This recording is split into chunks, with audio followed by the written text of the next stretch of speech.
సమకాలీన ప్రపంచంలో చోటు చేసుకున్న అతిపెద్ద సాంస్కృతిక దొంగతనాలలో ఒక్కటిగా ఫ్రాన్స్లో జరిగిన వరుస మ్యూజియం దోపిడీలో రికార్డు సృష్టించాయి.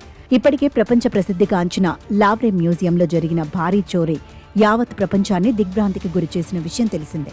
ఈ సంచలనం సద్దుమణగక ముందే ఫ్రాన్స్లో మరో మ్యూజియంలో కూడా దోపిడీ జరగడం తీవ్ర కలకలం రేపింది.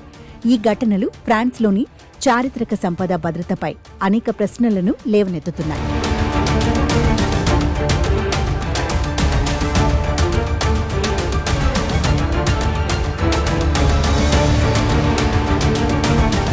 ఫ్రాన్స్లో జరిగిన వరుస మ్యూజియం దోపిడీలు సంచలనం సృష్టిస్తున్నాయి. లావ్రే మ్యూజియంలో చోరీ జరిగిన కొద్ది గంటల వ్యవధిలోని ది మైసన్ డెస్ లుమెరెస్ అనే మ్యూజియంలో కూడా దొంగలు చేతివాటం ప్రదర్శించారు. ఈ తాజా దోపిడీలో దాదాపు 2000 బంగారు, వెండి నాణాలు అపహరణకు గురయ్యాయి. ఈ వరుస దొంగతనాలు ఫ్రాన్స్ సాంస్కృతిక వర్గాల్లో తీవ్ర ఆందోళన కలిగించింది. మంగళవారం ఉదయం మ్యూజియం సిబ్బంది విధుల్లోకి వచ్చినప్పుడు ఈ దొంగతనం వెలుగులోకి వచ్చింది.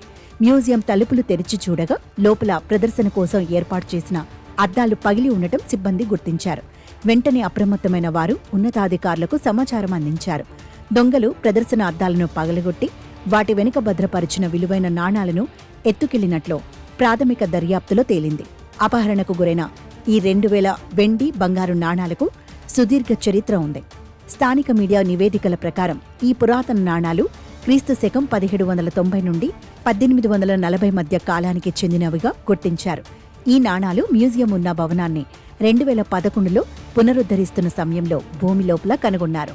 చారిత్రక విలువలు కలిగిన ఈ నిధిని మ్యూజియంలో ప్రత్యేకంగా ప్రదర్శిస్తున్నారు. ఈ ఘటనపై అధికారులు వెంటనే దర్యాప్తు ప్రారంభించారు. దొంగలను పట్టుకోవడానికి, అపహరణకు గురైన నాణాలను తిరిగి స్వాధీనం చేసుకోవడానికి ప్రత్యేక బృందాలను రంగంలోకి దించారు. మరోవైపు ప్రపంచంలోని అత్యంత ప్రసిద్ధ చిత్రమైన మోనాలిసా అసలు చిత్రం ఉన్న లావ్రే మ్యూజియంలో ఆదివారం జరిగిన చోరీ దొంగలు ఇప్పటికీ పట్టుబడలేదు. ఈ దోపిడీలో భారీ విలువైన నగలు అపహరణకు గురైనట్లు అధికారులు అంచనా వేశారు. దొంగిలించిన నగల విలువ సుమారు 895 కోట్లు ఉంటుందని భావిస్తున్నారు. ఇది ప్రపంచంలోని అతిపెద్ద దొంగతనాలలో ఒకటిగా పరిగణిస్తున్నారు. లావ్రే మ్యూజియం డైరెక్టర్స్ లారెన్స్ డెస్కార్స్ ఈ దోపిడీ జరిగిన సమయంలో మ్యూజియంలోని కొన్ని నిఘా కెమెరాల పనితీరు సరిగ్గా లేదని అంగీకరించారు.